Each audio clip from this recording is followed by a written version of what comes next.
You're welcome to Dr. Infrastructure. Now, Dr. Infrastructure, what's it all about? I'll tell you. Infrastructure remains the foundation for development and economic growth. It is difficult to design, implement, and deliver. It requires skill, finance, and management to ensure successful outcomes. A little bit about the executive producer and presenter, W. Ahato. He studied infrastructure development and finance at Oxford University in the UK. He also underwent a program on financial modeling and valuation analysis at Corporate Finance Institute, which is in Canada. He holds an MSc in project management from the Enugu State University of Science and Technology, where he graduated with a distinction. He's also a fellow of the Institute of Chartered Accountants of Nigeria, that's ICANN. W. Ahato also took the Executive Leadership Program on Transport Infrastructures from Oxford University in the UK. He underwent the Financial Business Program at Pan Atlantic University, Lagos, and Service Excellence Program at Lagos Business School. W. Ahato also took an in-house training on property business development and financial management at Wolverhampton in the UK. He's an inspirational business leader, an entrepreneur, and a board executive with many years of experience delivering high-value properties, infrastructure, and project finance in challenging and complex environments. He delivers digital infrastructures, training, and implementation strategy on the 500,000 affordable PPP housing project in Kenya. He delivers robust business strategies and project plans. He's collaborated across sectors with stakeholders such as investors, government, bankers, consultants, and vendors to deliver excellent returns. W. Ahato is a member of the World Association of Public-Private Partnership, WAPPP, Geneva, Switzerland. He's also a member of the Greater Birmingham Chamber of Commerce in the UK. He is the author of The 7 Steps to Real Estate Investment and Project Finance and Sustainable Affordable Housing Finance and PPP Infrastructure, All You Need to Know. He's published over 100 articles, and he's a public speaker and delivers lectures at international conferences. Once again, here we are with another episode of Dr. Infrastructure. Good morning, Mr. Karen. Still about infrastructure, we'll be talking about the strategic framework for infrastructure interventions. I'll turn it over now to W. Ahato. Good morning, listeners. Today, we present strategic framework for infrastructure intervention to improve delivering outcomes in 3 key areas of education, housing, and transport. We begin the strategic framework with stakeholder engagement. Stakeholder engagement improve citizens' commitment and ownership of projects. Through stakeholders' engagement, you seek input from different parts of society. It enhances needs assessment as well as improve buy-in of the general public. To ensure successful delivery of projects, you begin with stakeholders' engagement. First, as a project manager or one who has responsibility for delivering infrastructure project, you seek audience with your boss to understand his priorities. Hold a meeting with internal administrators to understand the difficulties in previous attempts at infrastructure project implementation. Thereafter, you hold what I call village parliaments to gather further input and data from sectorial audience. Within 30 days, you analyze the gathered data, audit the current process to understand it and improve workflow, encourage workers, and paint a picture with hope. During stakeholders' engagement, you evangelize your vision to gain maximum support from your subordinates. Number 2, state of emergency on critical projects. You ensure a state of emergency is declared on the selected key areas and seek government approval to act expeditiously. Democratize infrastructure ownership. Encourage the coming back of Nigerians in the diaspora to support the efforts. You set up a voluntary agency or scheme which enables private bodies to form NGOs that are focused on infrastructure development, from data gathering, project conception, development, finance, and implementation. These charities will provide technical know-how to support government effort. After the Second World War, the UK government encouraged the formation of charities as engine for development. Over the last 70 years, they have gone through various reforms. Today, charities provide enormous support on enhancing societal welfare and citizens' well-being in the UK. After the Great Depression of the 1930s, John Keynes, a British economist, advocated the use of fiscal and monetary policies to stimulate economic growth. He opined that total spending in the economy have effects on output, employment, and inflation. He advocated for increased government expenditures and lower taxes to stimulate demand and pull global economy out of depression and recession. When a nation spends on affordable housing, it stimulates the economy because of its multiplier effect. This program is powered by Igwehi Transatlantic UK, technical partners to Algorithm Limited. Their services include property sale and purchase, facility management, public-private partnership advisory services, due diligence research and training, project development. You can reach them on WhatsApp on 0808 439 1440, or you can call or text 0703 595 8339.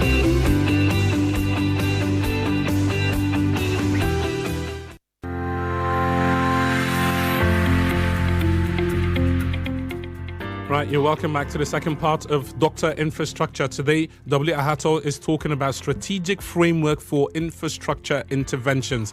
He's just finished covering two main areas: stakeholder engagement and state of emergency on critical areas. He's still on state of emergency on critical areas.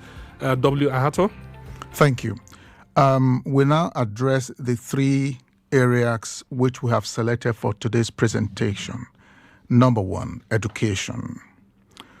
Use the village PPP model to engage local communities, donor agencies, and all tiers of government to develop education through cooperative framework. Build and repair schools with local support from local communities under special arrangements. Train teachers, enhance pay, revitalize teachers' training colleges, technical colleges, upgrade technical and artisans' working structure to earn a decent living.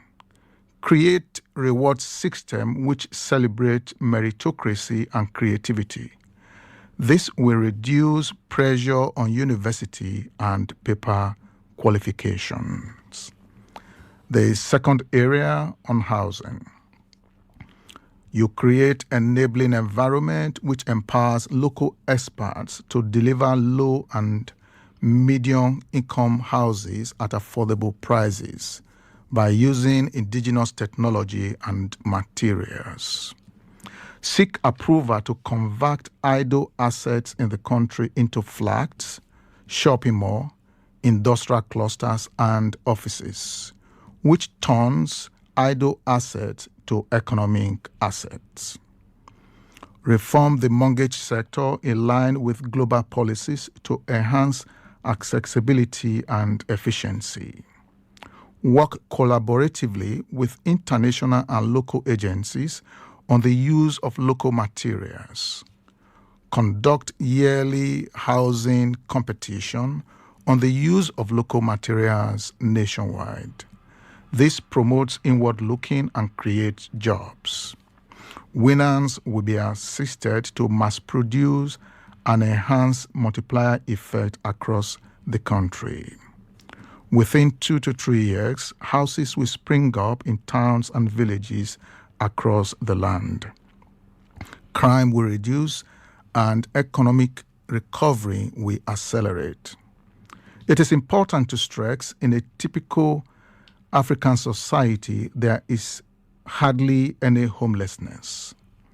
We should improve our indigenous method and combine it with modern technology to deliver value. Give tax rebate to research founders on the use of local materials for affordable housing. Turn villages and towns into building sites. This will reduce urban migration. The third area we took for today's discussion is transport. You use PPP model to improve transport and mobility infrastructures. Democratize infrastructure ownership. Employ youths in communities where projects are sited. Transport key highlights. 1. Transport facilitates mass production and globalization. 2. Transport enhances concentration and specialization of economic activities. That is, comparative advantage. 3. Transport infrastructure improves economic development, improves social inequality, and deals with issues of social exclusion. 4. Changes in transport policy and governance affect lives. 5. An understanding of where movement occurs, why it occurs, and how it occurs are essential for developing the right type of transport infrastructure investments. 6. An understanding of economic, social, and environmental consequences of transport infrastructure are key to success. This program is powered by Igwehi Transatlantic UK, technical partners to Algorithm Limited. Their services include property sale and purchase, facility management, public-private partnership advisory services, due diligence research and training, project development. You can reach them on WhatsApp on 0808 439 1440, or you can call or text 0703 595 8339.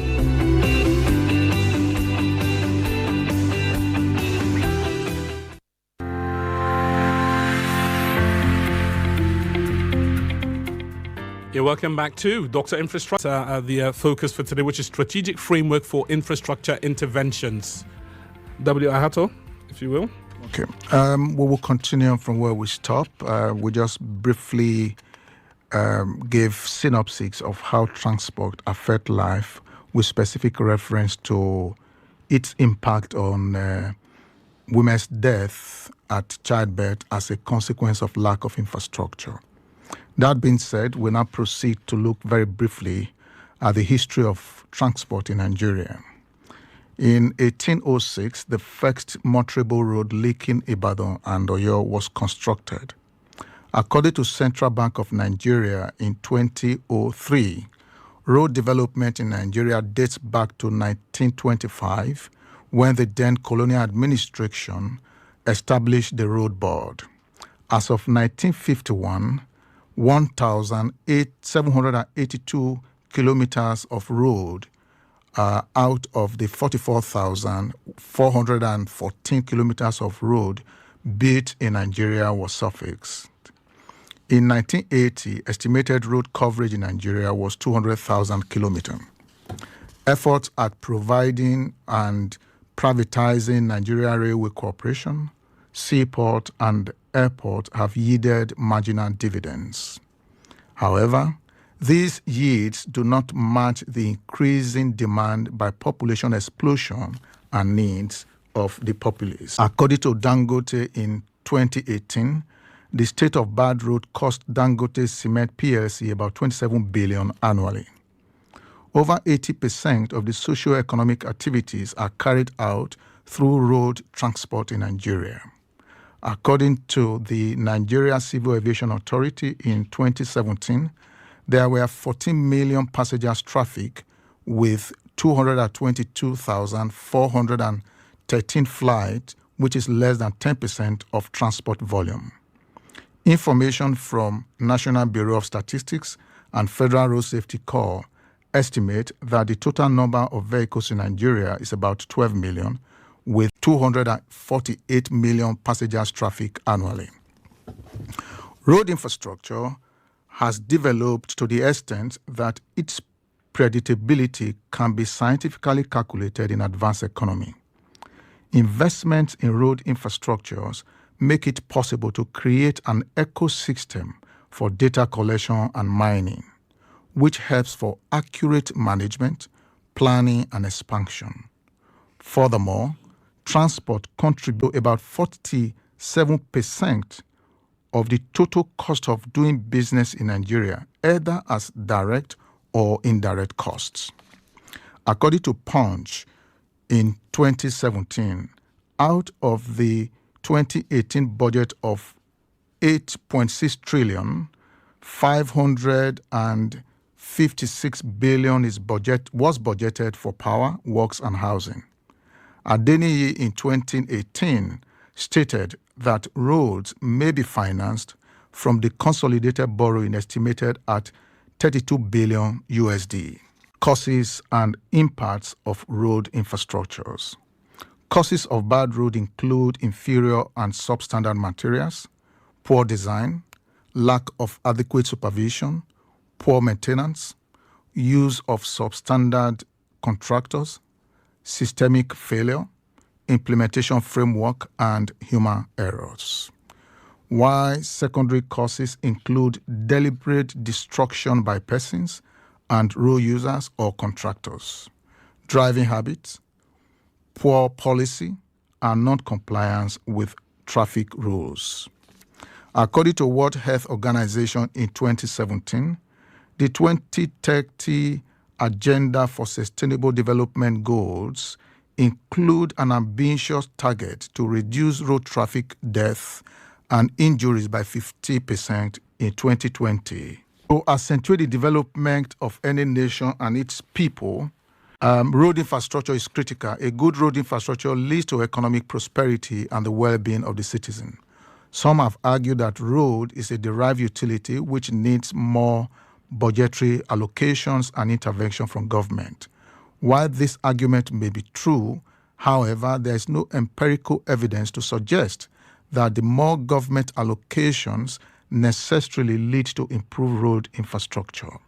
The author contends that it has become imperative to seek alternative solutions that may yield maximum benefit for the higher. Our recommendation include but not limited to use of direct investment instead of borrowing, for the simple fact that when a direct investment is used, it imposes obligation on the stakeholder to ensure that the project is delivered as planned to guarantee a return on investment as well as recoup the capital invested.